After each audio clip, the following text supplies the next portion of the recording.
Hello, guys, and welcome to another episode of the Backmarkers F1 Show. And it feels like as the races are going on, our job is getting harder and harder and harder because Well, at least Monaco's coming up.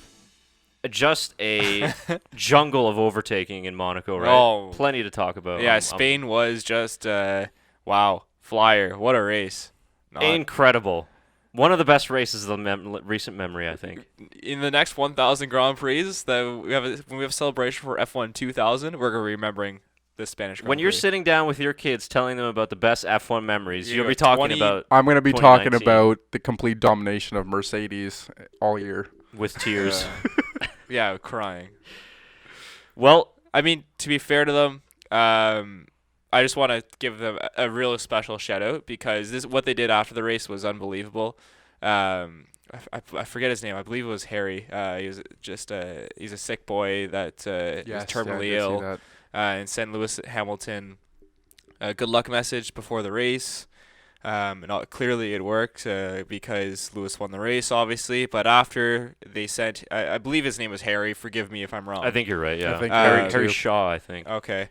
They sent him not only the Spanish Grand Prix winning trophy that Lewis Hamilton won, but his actual car, which is unbelievable, like so cool. And just a huge shout out to Mercedes and Lewis Hamilton because as much as we rag on them for being so good, pretty much, that's just the ultimate gesture. Pure class. And pure class by both of them. So huge shout out to them.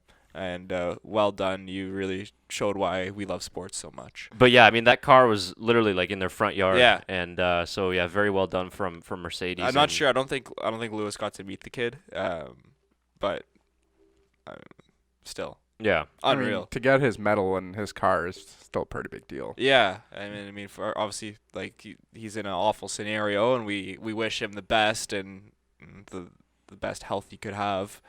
But it's just that's a moment that family will cherish forever. Yeah, for sure. Good on whoever coordinated that. Yeah. You know, I'm sure probably Lewis had I'm sure something Lewis to do with did, that yeah. as well. He's very active on the social media, so he probably would have been one of those. But that was cool to see. And like I said, it was kind of one of the bright spots of the weekend because obviously there wasn't many. And, you know, before we break down what was a really lackluster race, we can get on with some really positive news coming out of Holland, which is, for all of the Dutch fans out there, most of ours, as you can see, I've permanently gotten rid of my Ferrari I should have gear. worn my Robin Van Persie jersey. You should Yeah, have. you He should just have. retired, You too. should've. That's true. Yeah, that's disappointing, but Yeah. next time. If you've been living under a rock, the Dutch Grand Prix is back for 2020. Return to Zandvoort. Thank goodness. That's the race everyone wanted. Yeah, and just shows you the power of Mr. Max Verstappen. Yeah, that's true. That is going to be like just an orange sea, isn't it? Oh, absolutely. Oh, I can't wait for I mean, that race. you next see year. any Dutch fans for a FIFA World Cup, Yeah. it is, like you said, a sea of orange. I mean, I was really excited about the Vietnamese Grand Prix, but wow, I cannot wait for the Dutch Grand Prix. There'd probably be a Max grandstand in Vietnam too. There might be. You can imagine. You know, we see the scenes in Austria, Yeah. here in Spain, even Belgium. I can't imagine what it's going to be like when we get to Zandvoort next year. We were discussing if there's one Grand Prix that foreign Grand Prix we all want to go to, it's that one. yeah. Yeah. We would love to go to that Grand Prix. How amazing is that atmosphere going to be? Oh, just insane. Yeah. Well, most of our fans that Dutch. listen to this podcast, according to YouTube analytics, are a big chunk of. I think the highest percentage of our listeners are from the Netherlands. Yeah. So maybe we do have to book something out there. Yeah. We gotta hit up the track organizers like Matt from WTF1 and get invited to a Grand Prix. Jungle Corner. That's what it's called? The Yeah. First corner? Jungle? Yeah, the Wow. track. Oh, no, sorry, no. That's not. It's the Tarzan corner. Tarzan corner. Yeah, it's a U-shaped, and F1 actually did a virtual animation like they do for most of the races. And it kind of just shows you. Obviously, this is an old track. They haven't raced here since, I think, around 1985. Very narrow, and they are going to have to modify it before next season. But you can kind of see some of the elements. I mean, it's very narrow. Overtaking going to be difficult with the current layout, so I think they're going to be changing some things there. But super excited for this because it's not a street circuit. It's a natural circuit and a former Formula One circuit. Obviously, we know the power of Max Verstappen and what he can bring to F1 in Holland. they've had a history of some pretty solid drivers in the past. Yeah. But, somebody like Van der Garde, for example, wasn't going to pull the numbers that Max Verstappen can. Although so he is hilarious on social media. he's very funny. And he's made a great career for himself outside of Formula One as well. So it's really exciting for the Dutch fans. On the other hand, we could be losing this track, the Circuit de Barcelona Catalunya, which, when you look at it, it's like, thank God we're getting rid of it because it's not been exciting pretty much at all in this new era. But on the other hand, if you're Spanish and you love your Formula One, it's pretty sad to see it go. Well, would they move testing as well then? Oh, wait, it is other going? track? Not confirmed. They are still negotiating. But I said let's go back to Valencia or Jerez. Yeah, I think maybe I think Jerez would probably be, or Jerez. Jerez, Get my Spanish pronunciations correct. I was there. It's Jerez. Okay, it is. I think that they are trying to negotiate something, so Spain might keep a race. It just might not be at that track. Right. Which, yeah, it's a good question whether testing would move. Mm-hmm. I don't think so because that is a great testing track. Yeah, it's I'm a not perfect too sure. testing track, but not the greatest race track. No. Unless you're like riding bikes. Yeah, It's a MotoGP Last year track. was pretty good, right? It was just no. We had the Grosjean crash. Maybe if I don't remember, obviously it wasn't that great. Yeah, like Tyler said, I think just the Grosjean crash, which I remember it mostly for. Yeah. Other than that, nothing really. And I mean, let's brings us to our race recap. Where should we start, really? Well, can we start with our drivers of the day? Yeah, because you were talking about this. You were saying that your driver of the day might shock us, and I said that we might be thinking along the same lines. So who did you have? Shaker. I want to hear Shaker's first. You guys already know mine. That's not exciting. Which one was yours again? I mean, It's pretty obvious, he's isn't wearing it? the shirt. Oh, Max. Okay. That's a fair driver of the Yeah. day. That's a good pick. Who was yours? Mine? Yeah. Mine was Danny Kvyat. Oh, mine was Danny Kvyat too. Right, let's go. I told you. I knew that we were going to have the same one. I think the fans voted Lewis Hamilton online. It wasn't that big of a margin. But No. I mean, he was driver of the day on lap 1, Yeah. pretty much. But I thought Danny Kvyat put on an overtaking masterclass on a track that is very difficult to overtake. What a move on the outside of Kimi Turn Räikkönen. 4. Beautiful. Yeah. And he had one Overtake on of the year so far. Hulkenberg as well. You did have one on Hulkenberg. You're right. Yeah, so, I mean, yeah, I think it's up there probably for overtake of the year. It's got to be. There's not many. To hold it out on the outside like that, well done by Danny Kvyat. Yeah. Well, at first, David Croft was like, "Oh, Alex Albon, like beautiful Yeah, move," and I'm like, "Damn, that Alex Albon's really coming on." And I was like, oh no, it's the torpedo. Let's go. "Yeah, so Some good, Russian gas in that guy. beautiful move, and one of the only kind of highlights on the race that stood out for me." Yeah. And Toro Rosso were looking really good at the beginning of the weekend and kind of fell a little bit back, but They recovered in the race though. yeah, they still got a Albon point. had a good race as well. Yeah, but that definitely I would say was my driver of the day, and then but I do agree with you, Shaker, as well. I think Verstappen was also my driver of the day. He did have a great race. He managed his tires very well. Of course, did a 2-stop, and we've been begging for 2 stops Yeah. this year. So I'm so glad we got to see somewhat of a 2-stop. Yeah, for sure. The safety car helped that for Lewis. Yeah, I mean up until that point, on lap 1, Valtteri had some clutch issues. Yeah, he said it was biting and releasing and biting again. I mean, it didn't seem like it was crazy big of an issue because we do see the second row of that grid get a good toe down to the first corner, and it happened again with Vettel. But Hamilton just had a perfect start, really, and he had the inside for the corner. And to be honest with you, Valtteri didn't have that poor of a start either he because didn't. they That's were what I fairly mean. even. Yeah. But And Hamilton started 20 centimeters over the yellow line. yeah, which that was a little bit Should have got a penalty cheeky. for. Yeah, they did I don't know mention that. Yeah, I don't know what the threshold is for that. I think they're pretty lenient because it's so hard to see the line Yeah. from the car anyway.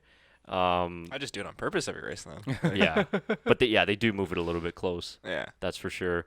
But also, I was listening to the team radio of Hamilton on his way to the grid in the formation lap. Right. And they had some brake migration changes that they made kind of last second. And I think they made some changes with the clutch as well.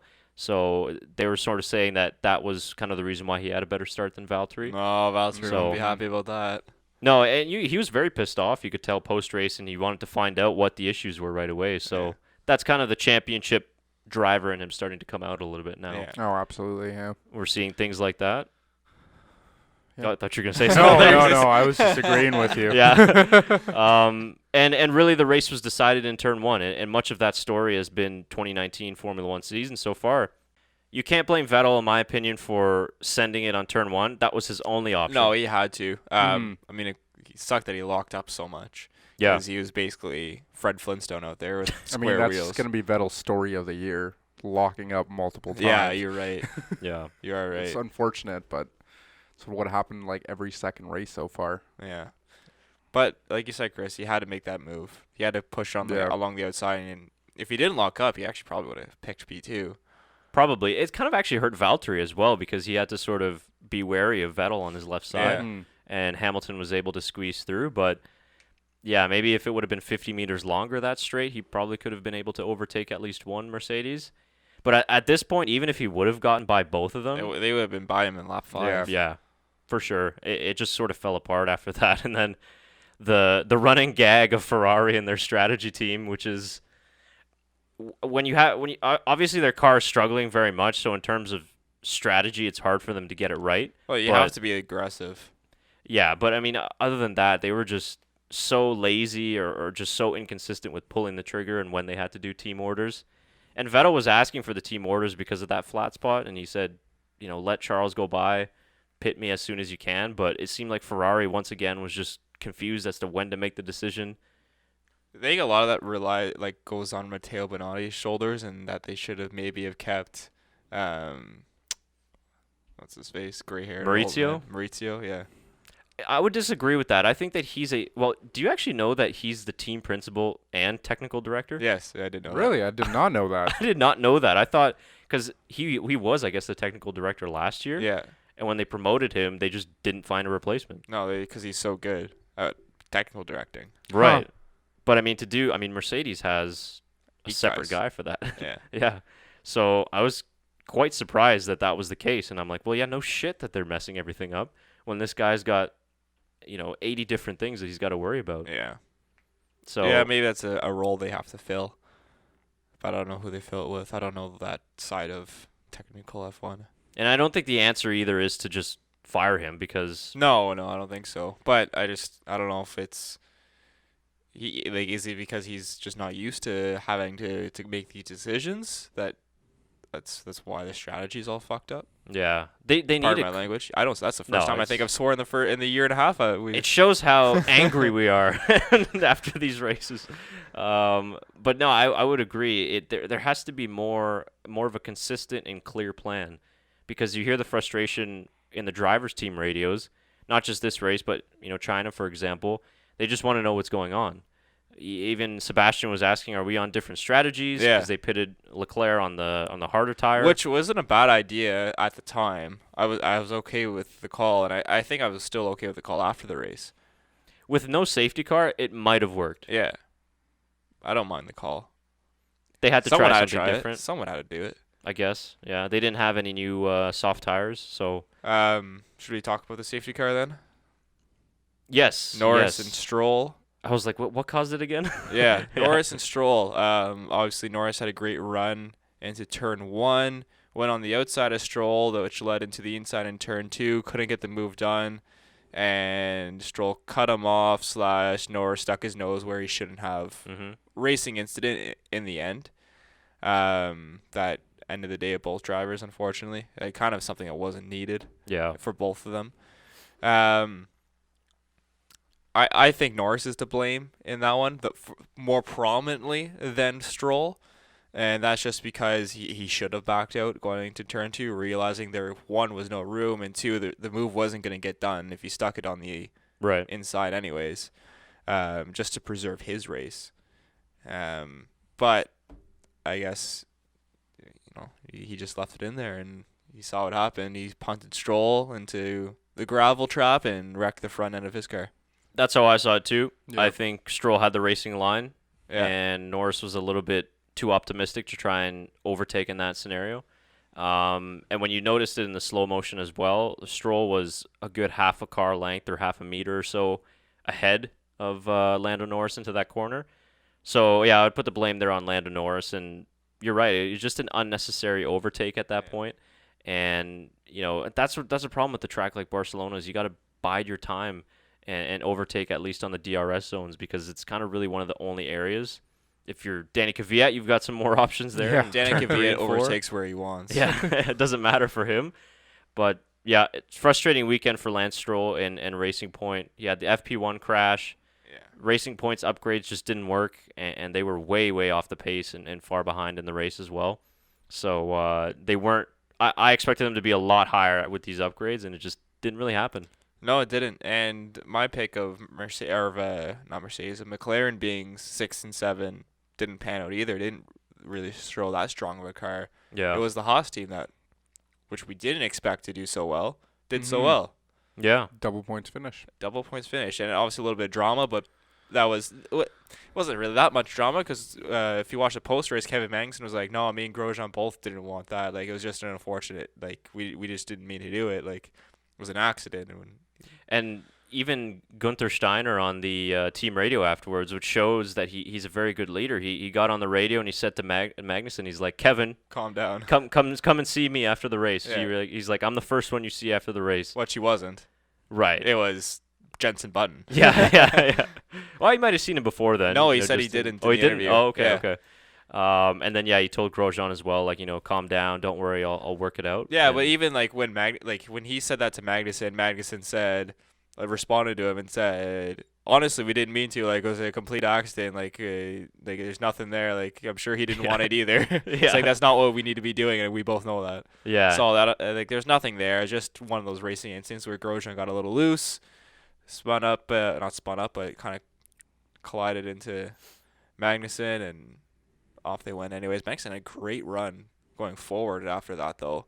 It almost got an overtake done on Pierre Gasly, I believe. Yeah, it was close. But just couldn't stick it out, which sucks, because they had a great race, Haas. So kudos to them, because it's been a while they've been looking for that. I don't know if Grosjean went on Google Maps and took an option to find a faster route, but he was really getting comfortable with that escape road. He route was, after, and he didn't really lose that much time going down. No. It was like, just do this every lap. Yeah, after the third time, I think it was, he's like, "Man, I'm not even gonna try and get on the track anymore. I'm just gonna take this road." So, but yeah, the Netflix series, that's a whole episode on its own right there. Just like Steiner on the phone with Gene Haas, like, we looked like a bunch of fucking wankers out there today.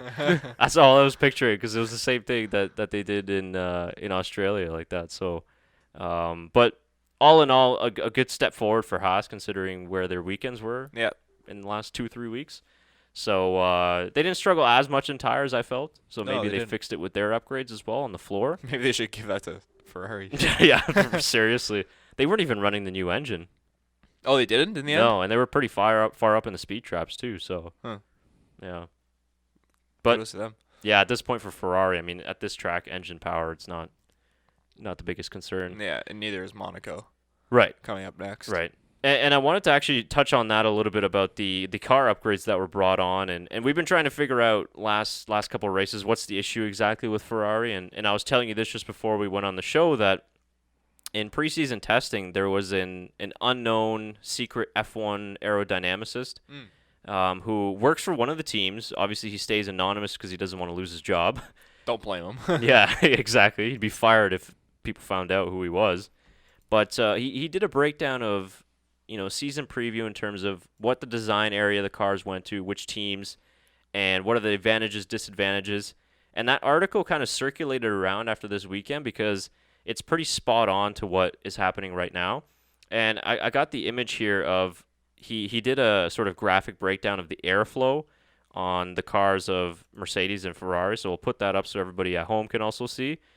So he broke it down in terms of Mercedes. They went for more of an outwash type concept for their front wing and the way the air flows.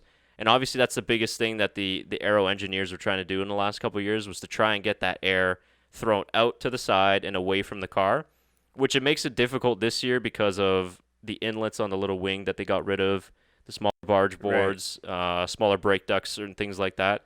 So it's been harder for this season. And when you look at the picture, Ferrari went with more of sort of an inward, so the inward wash. And you can see kind of the graphic directing the airflow as well. And he says that the advantage to what Ferrari has done is that the car's more responsive and it's a bit easier to drive. And when you look at what the commentators have been saying, Brundle trackside, he always says, well, that Ferrari looks, very well put together. Yeah. It's very comfortable, while the Mercedes looks very bouncy, it looks very, at times loose or uncomfortable. And that's one of the advantages. But then he also said that the disadvantage is that as the development keeps going in the season and teams keep trying to add more downforce and more downforce, the problem with Ferrari is that if they try to add more rear downforce, it throws the balance at the front off. And then it results in a lot of understeer, which is what we're seeing from the Ferrari. Yeah. What Vettel said after qualifying as well, and one of the reasons why they're struggling so much with slow speed corners, in the mid to slow speed corners. So it really seems like Ferrari went down a wrong development path with their front wing and just their whole aero package, whereas Mercedes seems to have nailed it. And this unknown F1 aero guy really hit the nail on the head with his predictions. Yeah, it's very interesting because you have to wonder now, where does this lead Ferrari? Do they switch toward a Mercedes front wing? Would it work for their car, though? And that's correct. what it comes down to, right? And that's the thing. Their car is built completely different than what Mercedes does, so Yeah. it might screw it up or make it better. So they're just going to have to do a whole bunch of tests on different front wings now. So yeah, Shaker, I don't know if it'll fit on their car. Like that's the big question that Ferrari has to figure out, and they're gonna have to be doing a whole bunch of testing this season to try and fix their issue. They're definitely not getting a summer break. Yeah. No, they are not. No breaks whatsoever. No, They're going to be like Amazon employees just running around the building 100 hours a 24/7. week. Yeah. And the other question is how fast can you just redevelop your aerodynamic package? Well, you can do it fast, but is it reliable? Right. And will it And work? if you have a part fail, then it throws the whole balance of the car off. So then you're really screwed. Well, they are doing more testing this week, right? Yeah, they're Correct. in Barcelona right now doing testing, and then there's It's Force India and Mercedes? Or is it like every team doing one? I think every has team, it. yeah. Every team, yeah. Okay. Force India was doing Pirelli testing though. Same with Ferrari Or prototype racing tires, yeah. Which, by the way, Bottas was 1.4 seconds quicker than anybody. So, I mean, what else, right? Yeah. Continue. Jesus. Yeah. But that guy is on a roll. He is. He's got to do it in the races too. If he doesn't win this year, though, when is he going to win? Like, Never. This is his opportunity. This is like the year. He better win. Yeah, Seriously. like, at this point, I'm okay with the Mercedes domination as long as it's not Lewis Hamilton again. correct. Sorry, Lewis. I don't Yeah. know about that. I don't really want a Mercedes I domination. don't either, man, but I'm okay with Valtteri winning. Well, that's another thing I wanted to get into is the state of the sport right now. Not healthy. Not healthy at all, and very poor. And we looked like a bunch of morons. Because I didn't want to watch the Spanish Grand Prix, but I did. No, but to be honest with you, it's like after the race last season when we first started the podcast. I mean, you had so much excitement to break down the race and talk to each other and talk to the fans about the race. And now that excitement has just dropped down so dramatically because there's not much to discuss. And we're obviously still going to keep doing the podcast, and everybody we hope is tuning into our podcast to at least find some sort of entertainment in these races. And we definitely try and bring it to you. Yeah. But at the end of the day, the product it just sucks at this point. Yeah, no, it does. It's unfortunate because it was on such an upward trend. Sorry, I just looked at the driver's standings again. No, yeah, don't depress yourself. Keeps me up at night. We've seen such a positive steps the past few years, and then it just seems this year it's just like we're all the way back to 2014. Yeah. And I got the stats here looking What at the hell? the most dominant F1 season. This is the one. So far, correct. But when we look at just the recent memory, so 2016, which you just mentioned, Mercedes won. 2014. Well, I'll go in order because they've had a couple of these years. Yeah, they have. Fortunately. So 2016, they won 19 of 21 races. And This is Mercedes? Correct, Mercedes. Red And Bull. they had a streak of winning 10 races in a row between obviously Hamilton and Rosberg. Stupid. Moving on, we had 2015. They won 16 of 19 races. A really poor year for Mercedes, I must say. They only had 19 races that year. You're right. Yeah. So they won 7 in a races at row at one point, and they finished off the year with 6 race wins in a row. And 2014, the debut of the turbo hybrid era, Mercedes won the opening 6 races of the year, and they won the last 7 races of the year for a grand total of 16 out of 19 race victories. Now, It's going to be one of those years. it is definitely going to be one of those years, and this is not new to Formula One as much as it disappoints us all because it's kind of been the story of the history of the sport through 1,000 races. When I look at some of the other years, in 2013, Red Bull won 13 out of 19, which compared to Mercedes is nothing. In 2002, Ferrari won 15 out of 17, and you mentioned this a couple podcasts ago. Schumacher was on the podium in every race. Every single race. And the most dominant F1 season ever, McLaren won 15 out of 16 races in 1988. And honestly would have won all of them had Senna not crashed into a back marker. So no one's done the invincible season. So you're saying there's a chance. There's a chance. What are the odds down below? So I was reading this earlier, and when was the last time McLaren was with Honda?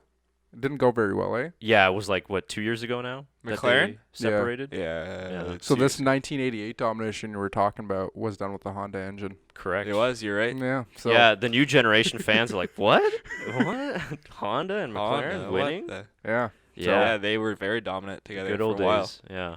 So, I mean, if you've been a fan of the sport for quite a long time, it's not new, but I don't know. Like there just seems like this is just a new level of it. Yeah, of, it is new of level. domination. Because it's been like this for 5-6 years now. And it's 6 just years. like, oh, okay, enough's enough. Yeah. And I know Ferrari had their like 5-6 years of glory too, and Red Bull had 4 years of glory, whatever it was. But I don't know, it just kind of seemed different then, did it not?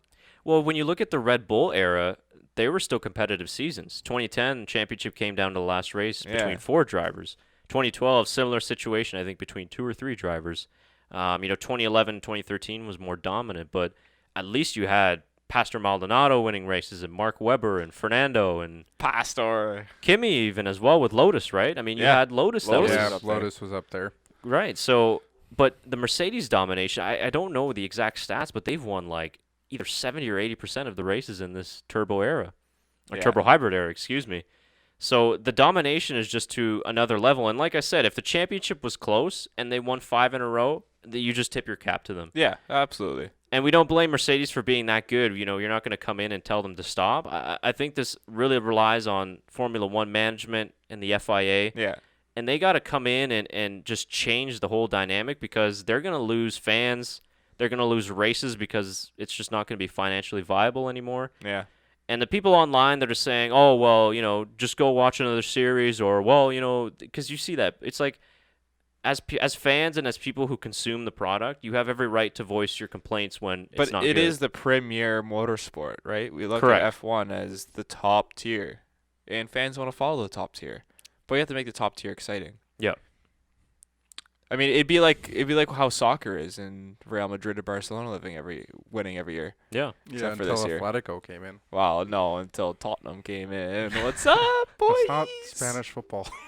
No, I was talking European Oh, football. okay. Did I say Okay. Spanish football? Yes, Yeah. you did. Well, I meant European. I'll make a basketball analogy. It's like the Golden State Warriors Yeah. winning again this year, but our new Prime Minister, Kawhi Leonard, will have something different to say about that. Yeah, Portland's gonna win. I wouldn't mind, Portland actually. Trailblazers but- are gonna win.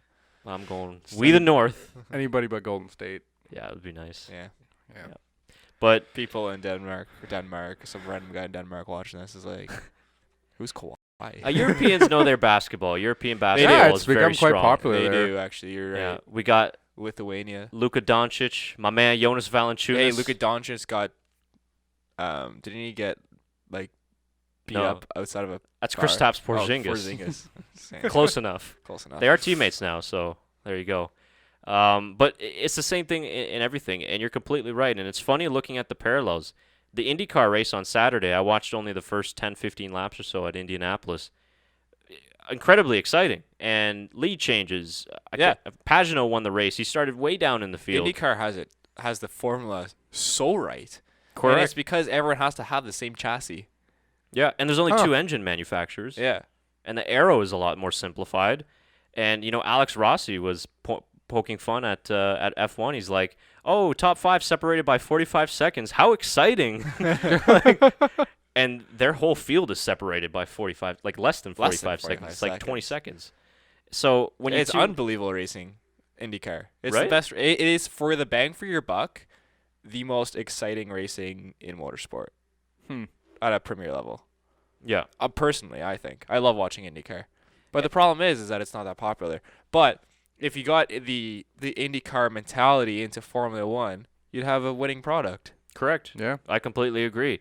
And when you look at IndyCar back when it was, they had the sort of mix. They had Champ Car and Kart back in those early 90s and early 2000s. Man, they did races in Australia and Japan. Yeah. It was popular around the world. And that racing was very good then, too. And you had the interesting dynamic of going to ovals, which obviously Formula One doesn't do. Which I wouldn't want them to do. No, not at all. Ovals are way too dangerous. I mean, even IndyCar, we really wouldn't want them to do it. I don't think IndyCar should be doing ovals. Yeah, but- exactly. But then again, we'll watch the shit out of the Indy 500 in a Yeah, couple we will. weeks. Yeah, we will. So, It's the biggest race weekend in on the calendar. You got the Monaco Grand Prix in the morning, Indy 500 in the afternoon, yep. and for you NASCAR fans, the Coca-Cola 600 at night. So for us F1 fans, you take a nap in the morning and then you watch the Indy 500. Yeah. Monaco's always exciting. Usually pulls up some sort of surprise. Yeah. Hopefully. Yeah. Yeah. But I just think the 2021 regulations are coming up, and I was reading this morning a very great article by Martin Brundle that They're too far away. Bring them next year. no. Well, look at the 2019 regulations. Why did you have to change 2018? They're like, oh, the front wings are so complicated. Oh, the cars can't follow. Is this any better? Yeah, it's kind of looking like a bad decision now. You just ruined it. Like, first 6 races, remember last year, 3 teams won 2 races each Yeah, in the first Yeah. 6 races. Now, what do we have now? 6 out of 6 for Mercedes, most likely. yeah. So why the need to change everything? And even Brundle in his article, he wrote, like, all these expert engineers and all these people, they can't figure out why, like, a 3-degree track temperature change affects pace and performance so much. It's like, well, how the hell are you going to expect us to understand it then? Yeah. Yeah. It's too confusing. The DRS and the ERS, I mean, we understand it a little bit more. But if you're a new fan coming into this, it's like IndyCar simplifies it. It's push to pass. There's Yeah. like 200 seconds you got, Yeah. and that's it. It's like KERS. Yeah, essentially. KERS was easy to follow. Push a button, and you have this amount to use during a lap. Okay, cool. Thanks. And And 10 seconds to use a lap, I think, in KERS. Yeah, I think it right? was around there, right? Yeah. So easy. Where like Brundle this past weekend was was explaining DRS on the broadcast for new viewers. And it was fun the way he was trying to describe it. He's like, yeah, there's this little flap on the back of the wing that opens up, and you have to be within 1 second of the driver at the 2 DRS detection zones. Yeah, we'll point that out to you, but then you have to wait until you're in the DRS area to use the DRS. Yep. You got to be in the detection zone within 1 second, and then the flap opens. But then you got turbulent air, Yeah. which is just a whole nother story. Like, how you're not going to hold on to any fans that way. So, and he's not optimistic about the regulations coming in 2021. And Brundle was saying he was speaking to people behind the scenes in Barcelona at the race weekend, and they were not optimistic about any changes for the 2021 regulations in terms of making it more even, making racing more exciting. And I honestly, I would agree with him. I think it's going to be more status quo. What's going to make fans come back? What's even the point of watching if they're not excited about it? If they're not looking forward to it either. Good Maybe. question. Yeah, it is a good question. Maybe the solution is sup IndyCar. Everyone use the same chassis, same aero regs. Yep. Your only thing you're allowed to change is your setup, the amount of fuel you have in the car, Your tires. and your engine. Yeah, I would agree. I think the FIA But has then to. Then you have the purists that are like, well, F1's always about innovation and technology and advancing engineering to its peak performance, which is true. But it has to be at least to some sort of degree, right? They got to level the playing field for the bottom teams. It's just Yeah. unfair at this point. I know we shit on Williams, but I don't want to see them losing every I don't week. want to see them 5 seconds No. a lap behind. Like, No, I the don't point want to of being see out that. there? Yeah, exactly. Like what's even the point of racing for them? They're not making any money. They're not getting any wins. Any driver that comes in that team leaves. Yeah. So, Yeah. like, what's even the point? So, Yeah, it's either a career killer or just a brief launch pad. Yeah. And you completely hit the nail on the head. It's like, what's the point of just burning money each Grand Prix weekend when you're literally competing for 19th position between With your your two teammate. drivers? Yeah, Yeah. exactly. You're hoping that there's a 10-car pileup at Yep. turn 1, and you can sneak a point in there. Yeah. and that your car still manages to stay okay. And even what you're saying with, Formula One has always been sort of the lead in technology and advancement. But I think Brundle touched on it in his article. Why don't you do that in other areas of the sport? Like with all the travel that they do, their motorhomes or the trucks that they use to bring every gear to track. Like make that electric, make that the innovation and technology. But the cars, what would be the issue with going back to like the 2005, 2006 style cars, where you had almost 1,000 horsepower engines, no DRS, no ERS, you had refueling, 2 different tire manufacturers that you could choose from. I mean, that's still the height of Grand Prix engineering. But now we have cars that after the first 10 laps, everybody's managing. Yeah. Nobody's on the limit. I mean, back in the early 2000s, everybody was on the limit during the race because you could refuel. You could come in, not put in much fuel, fresh tires, and go out and do 10 qualifying laps. Yeah. If you go watch the highlights of Imola 2005 and the Schumacher-Alonso battle, it provided a lot more exciting racing because of those regulations. Yeah. And the cars were a lot simpler.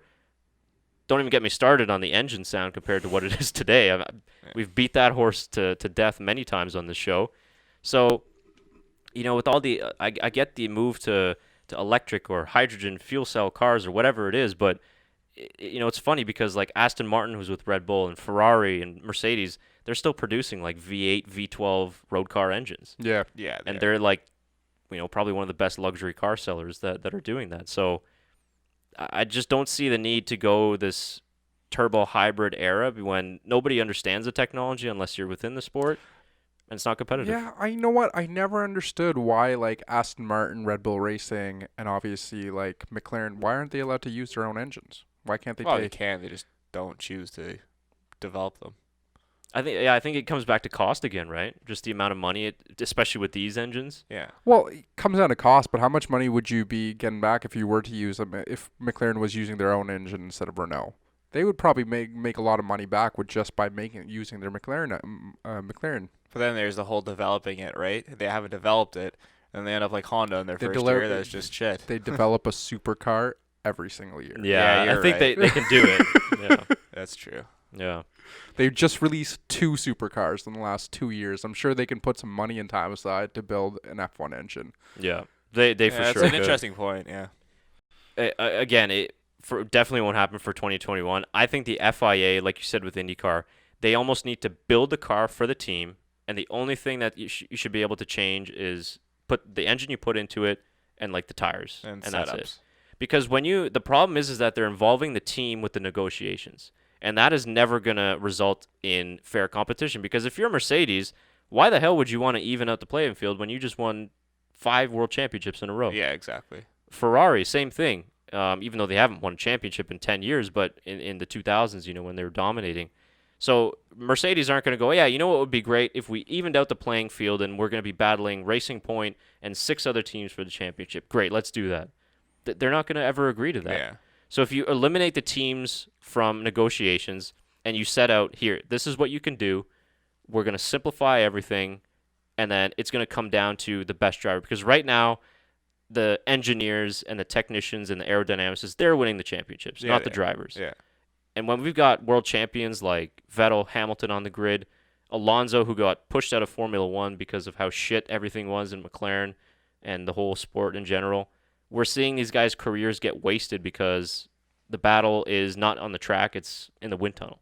Yeah, you're right. I think you've nailed the solution and what everyone's. Where's my job, Formula One?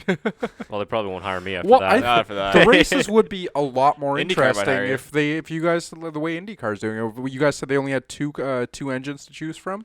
Honda Yeah, and but Chevy. I mean, I'm okay with having multiple engines to choose from. I am Get too, as many but as you like want. to your point, it would be a lot more interesting if all the 20 cars were much closer to each other and it was down to the driver leading them through. That's what IndyCar is. That's Yeah. what NASCAR is too. Yeah, it would be a NASCAR lot is more knowledge. interesting. And again, to your point, it's not it's not a racer's race anymore. If that works. It's like you said, it's an engineer's race. That's what it comes down to, and it's. Sometimes there are some highlights, so that like all moments, but there's nothing's happened these last 6 races. 6? 5? 6. Five. Well, yeah, 5. 5? Maybe right? 6. Yeah. And I think it's important to be honest too and not sugarcoat things. And that's why I like Martin Brundle, because even though he works for a network, and networks can't be honest as we can be on a platform like this. So I give him credit for being honest, because that's the type of guy that he is. He's kind of a no bullshit kind of guy. But it's important to be honest when you're criticizing these things and not like sugarcoat just to make things seem better than they are. Yeah. Like Formula One does sometimes. So changes need to be made. Unfortunately, I don't think they will be. And 2021, it'll most likely just be more of the same. But if they would have continued down with the 2018 path, we'd probably be having as exciting races as we did last year. Yeah, probably. What are your thoughts on the state of F1? Let's hear them in the comments below. Yeah, I can kind of get the sense of what the fans are thinking, but definitely we'd be we'd be interested to find out what you all think. That's for sure. So let us know, and we'll be, of course, as usual, responding and reading all your comments before we get to our next preview, which will be Monaco coming up in a very short amount of time. Yeah, which everyone always gets excited for.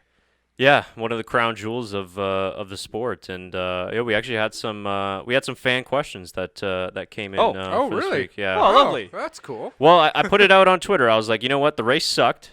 Yeah. And we got some things that we want to rant and talk about, but throw us some questions. Yeah, this wasn't really a Grand Prix review. It was a rant. It was more of a rant for sure. And we did review it quickly. Yeah, we did a pretty good job. Yeah. It lasted 6.5 minutes. But like I said, we could do this every week. So if you got any questions, just Twitter or Instagram, email, whatever your preference is, just comments below. Yeah, shoot it to us. Yeah. So one of the questions was, is Verstappen amazing this season or just incredible? Which just incredible. Just incredible?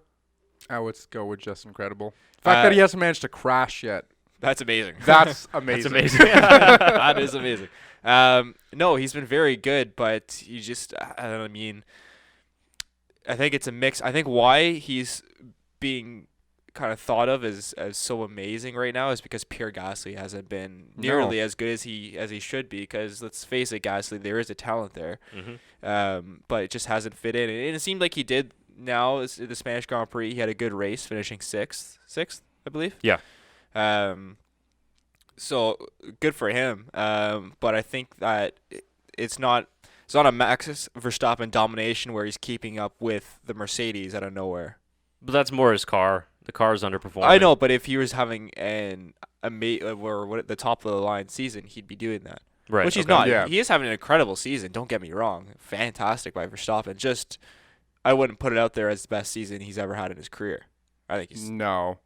I would say end of last year was probably some of the best performances we've seen from Max Verstappen. I would agree.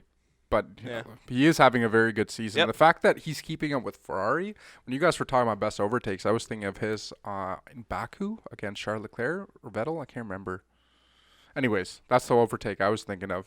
I got to think so hard when talking overtakes this year. Which Not very much, that's why. I can't remember. Maybe it wasn't Baku. I think it was like 2 races ago, though. Oh, okay. Yeah, I'd have to go back. Honestly, but yeah, like he has had an incredible season, and I think it's highlighted by the fact that he's keeping up with these Mercedes cars. Not completely keeping up, but he's putting in a challenge. He's putting in a shift, as they would say. Shift. Pun intended.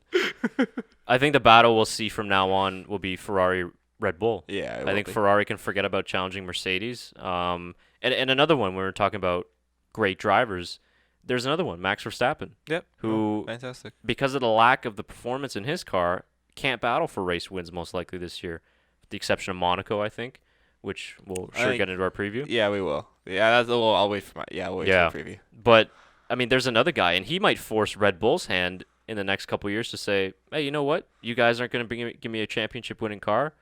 I got Mercedes here. Ferrari, forget about it. But I got Mercedes here, and I might just go to Mercedes. Yeah, he would win 5 championships in a row. Yeah, more than that, in my opinion. If he stayed with Mercedes, with their dominance that they're having now, probably be more than 5. Because, honestly, I agree. 22 years old. 21, 22 years old. He's got like another 10 years. Yeah. 15 years, maybe. Imagine 7 straight world championships with Mercedes. I would have put by it the time past he's 30. I would have put it past him. I wouldn't put it past him either. And I think the difference between Mercedes domination versus, let's say, Red Bull or Ferrari, Mercedes is a massive road car manufacturer. Ferrari, they just kind of do luxury cars. Yeah. Red Bull, they're just an energy drink. But Mercedes, the amount of money that they have put into their business, the amount of growth and success that they've had because of the Formula One success. And that's why I think Audi/Porsche should come into the sport. Oh, they're not even going to touch it now. No. As- What's the No, point? they're not. No. Yeah, they're just going to. I mean, they got their Formula E stuff, which I think seems BMW like going well. would touch it before Porsche or Audi does. Oh, maybe, yeah. They got a history in They Formula do have One. Yeah. history. Yeah. That's a good point, too. It makes it hard for new manufacturers to want to come into Yeah. Formula One because they sit down and they go, what's the cost? How many races are we going to have chances to win? Nah, we're good. We're good, thanks. Yeah. So, yeah, but I think Verstappen eventually could look at Red Bull and say, you know what? Don't Thanks. think I can. Yeah. Thanks, but no thanks. Very early Daniel Ricciardo. Yeah. Could be. Well, what's the next one? So what does Mercedes dominance mean for F1? I think we went over we that. went the over past- this one already. Yeah. In Half hour. detail. Yeah. Yeah, we went over that one pretty well. If you're a Mercedes fan, I mean, I don't know, maybe even Mercedes fans aren't even necessarily enjoying Yeah, I it wonder that much. if you're a Mercedes fan, let us know because, like, yeah, it's awesome to see your team win every race. That's Yeah. what you want, but I'm sure at some point you kind of want it to be exciting. I think the drivers too. Hamilton has said it, and I don't think that he's lying when he says he'd rather be battling the Red Bulls and the Ferraris. Yeah, I don't think he's lying either. Yeah. So we cover that one extensively. And this is actually an interesting one. So what does Mercedes dominance mean for Esteban Ocon? What is he going to do now? It means he finds a seat at another team. Is what He's it means. going to IndyCar. He might honestly. He would probably. Good call. That was a very good call. Him and Marcus Ericsson. Yeah. Hey, Marcus Ericson's doing well. Didn't do so well in Indy though. Crashed. No, on I opening lap. didn't watch the race. But he's fitting in. Yeah. No, I don't. I think he has to go to a different team. Like he has to get his release from Mercedes. I think, which I'm sure he doesn't want to do because it's Mercedes.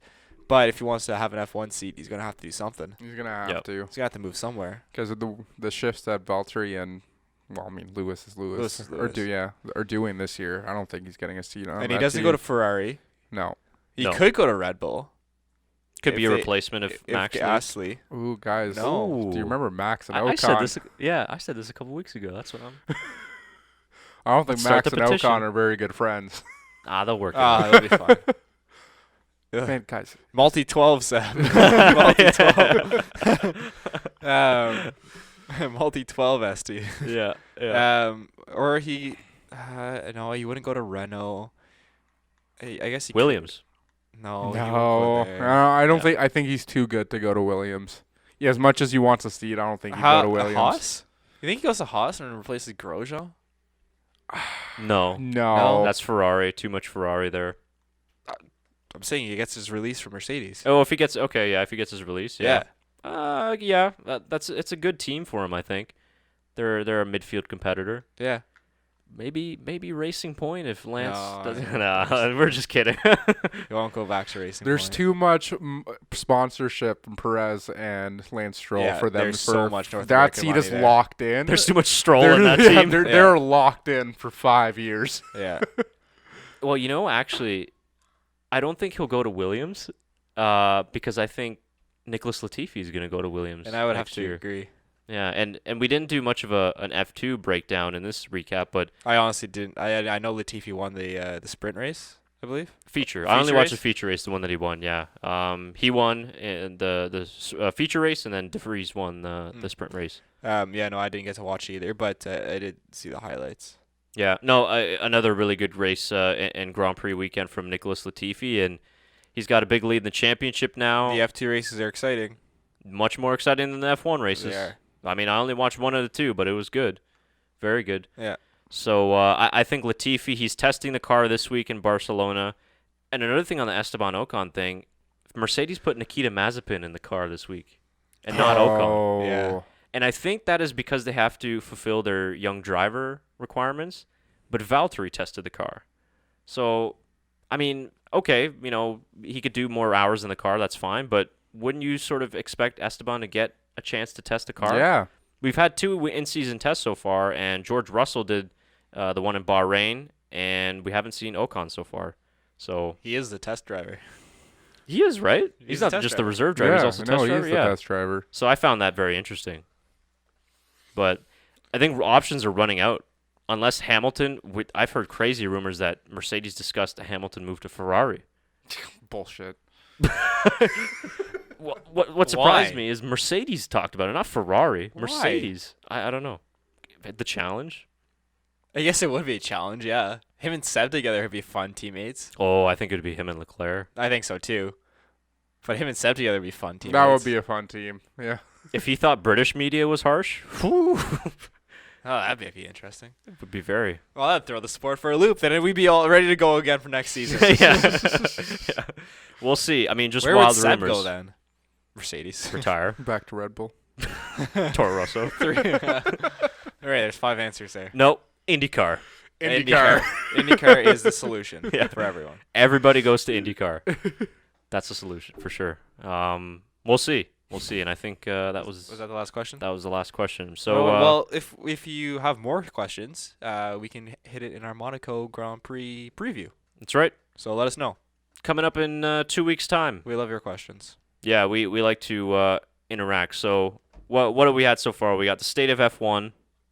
We want you to answer that. What is your opinion on the state of F1? I mean, you could leave your thoughts on the Spanish Grand Prix, but Yeah, not much there. Who was your driver of the day? For Chris and I, it was Danny Kvyat. For Shaker, it was Max Verstappen. What was your driver day? Who was your driver day? Let us know. Find that out. I think that's about it. Yeah. And also, with the races being so boring, what would you maybe like to see other content on this channel that could maybe Yeah, let spice us know. things up in Formula One? We'll try our best to make this season as fun as possible. Yeah. And, there's still a lot of races to go.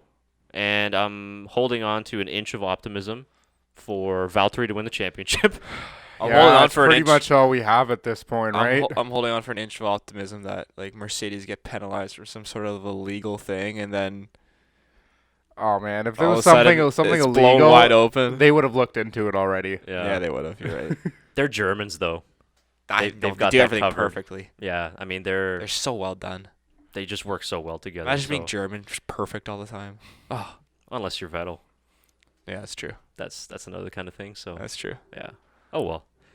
We'll see what happens. But Monaco's in 2 weeks' time. We got the Indy 500 with Fernando Yep, Alonso. and we will recapping that as well. Yeah, we could touch 'Cause on why that not? for sure. Yeah. And what other race did you mention there? The Coca-Cola 600 NASCAR. For all our North American fans watching NASCAR? We don't really have to break that down. No, I don't think so. I don't think so. But yeah, I think that'll about do it for us in the Spanish Grand Prix recap. Yeah. Anything else from you guys? No, I think we touched on everything. No, we I think we that's aired it. out all of our grievances. Pent-up anger. Yeah, we did. Yeah, we did. Yep. Well, we'll look forward to Monaco. Thanks everyone for joining us. Thanks for hanging around with us, and we will do our best to make this the most exciting thing about Formula One this season, the Backmarkers F1 That's show. right. And yeah, we'll see what happens the rest of the way forward, but this is the way it is. Thanks. All right. See you next time.